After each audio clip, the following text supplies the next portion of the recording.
Et coucou, et je suis Tipeee1 et je vous retrouve dans une nouvelle vidéo tuto Doodle sur la chaîne Canson X Smart. On est encore en vacances, on est en été, on ne va pas penser à la rentrée ou du moins de manière un peu plus fun. Et c'est dans la gamme de blocs Canson X Smart Sketch & Note que je vais vous montrer comment réaliser un doodle kawaii avec plein de petits objets mignons pour dessiner, écrire, découper. Et c'est parti, on dessine deux ovales qu'on va prolonger pour dessiner la forme d'une trousse. Et pour faire des visages kawaii, c'est très simple, on dessine les yeux, une bouche qui sourit et deux petits ronds pour former les joues. Vous l'aurez deviné, on dessine une trousse, je dessine l'ouverture et de cette trousse va déborder votre créativité. Pour donner un effet fermeture éclair, je double les contours de l'ouverture et puis je dessine un petit zip à côté. J'aime bien rajouter des petits cœurs un peu partout pour un effet kawaii et je rajoute des motifs aussi. J'esquisse la forme d'un nuage de fumée qui part de ma trousse pour pouvoir donner une limite à mes doodles. J'écris le mot kawaii en suivant la ligne basse du nuage. Je fais juste la silhouette des lettres pour pouvoir ensuite les remplir en entourant avec des formes assez arrondies pour donner une forme de petite bulle de lettres très arrondie. Ça fonctionne bien avec le thème kawaii.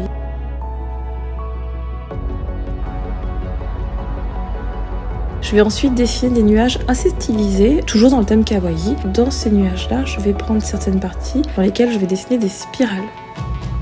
Ensuite, je commence à ajouter mes éléments. Là, je dessine la forme d'une palette avec le creux pour passer le doigt et des taches de peinture. Pour le pinceau, c'est très simple. On dessine une manche, l'accroche pour les poils et une forme un petit peu de poils en pointe sur lesquels j'ajoute une coulure de peinture qui coule jusque sur la palette et puis des splatchs un petit peu autour de la palette. J'ajoute une gomme que je dessine en relief et pour simuler la partie qui est un petit peu rongée par la gomme, je dessine une petite forme de triangle et toujours mes petits visages mignons. Juste à côté, c'est un carnet à spirale, c'est très simple. On dessine les feuilles sur le côté des petits trous et les anneaux. Et toujours des petits cœurs pour le côté mignon. Toujours dans la limite de mon nuage de fumée, je vais dessiner un crayon avec une pointe et toujours mes petits visages kawaii, des rayures pour montrer le relief du crayon et puis juste à côté un stylo, mais c'est très simple, de la même forme que le crayon. N'hésitez pas à varier les expressions du visage de vos personnages pour enrichir votre dessin. Il me reste encore de la place dans mon nuage de fumée, donc j'ajoute une paire de ciseaux, on dessine deux cercles, la forme des ciseaux, un petit peu de relief et c'est fini. Et à côté une règle, donc c'est vraiment basique, hein. Un rectangle, un rond et les graduations. Comme à chaque fois, on enrichit le doodle art avec des petits motifs, des splatchs, des ponts, la marque du stylo tracée pour compléter le nuage. On peut aussi ajouter des fleurs, des taches, bref, tout ce qui fait que ça va rendre votre doodle art plus complet. Et c'est maintenant le fameux moment où l'on repasse tous les contours avec un liner noir. Encore une fois, comme je le disais dans ma vidéo précédente, ce n'est pas grave si votre contour noir ne repasse pas exactement la marque de votre crayon, puisque de toute façon on le gommera après. Et la particularité de ce papier Sketch & Note de la gamme X Smart Canson, c'est que le crayon s'efface extrêmement bien, vous n'aurez aucune trace après. Essayez de vous en servir comme repère et surtout ayez le geste sûr. Si vous prenez le temps de repasser de manière précise, vous allez avoir la main tremblotante. Donc voilà, ayez le geste sûr et si ça dépasse un petit peu, ce n'est pas grave puisque de toute façon votre crayon vous ne le verrez plus après.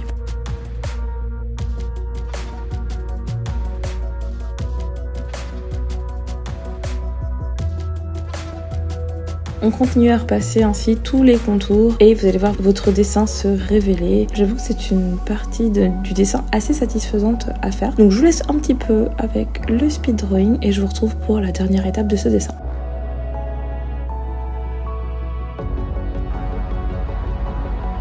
Après avoir repassé tous les contours, on gomme les traces de crayon qui restent. Et avec un feutre plus épais, on va repasser tous les contours extérieurs de notre dessin, de nos doodles, pour donner plus de relief et plus de dynamisme et pour rendre le dessin plus intéressant. Cette étape nous permet également de retravailler un petit peu notre trait. Si par exemple notre trait n'était pas sûr ou un petit peu tremblotant, on va pouvoir réajuster nos lignes, rééquilibrer un petit peu la forme des dessins, des motifs et améliorer notre dessin. Pendant que je vous laisse regarder l'amélioration de mon dessin et la finalisation de mes traits, j'en profite pour vous dire que je vous laisse me suggérer des idées de tutos, de dessins. Faites vos propositions en commentaire, dites-moi si vous avez envie de voir des tutos en particulier et j'essaierai de les faire pour les prochaines fois. Et pour terminer, une fois qu'on a fini de repasser tous les contours, on vient ajouter des petits détails, encore une fois pour donner un peu de dynamisme, du relief, et parce que ça rend le dessin beaucoup plus fun tout simplement. Donc,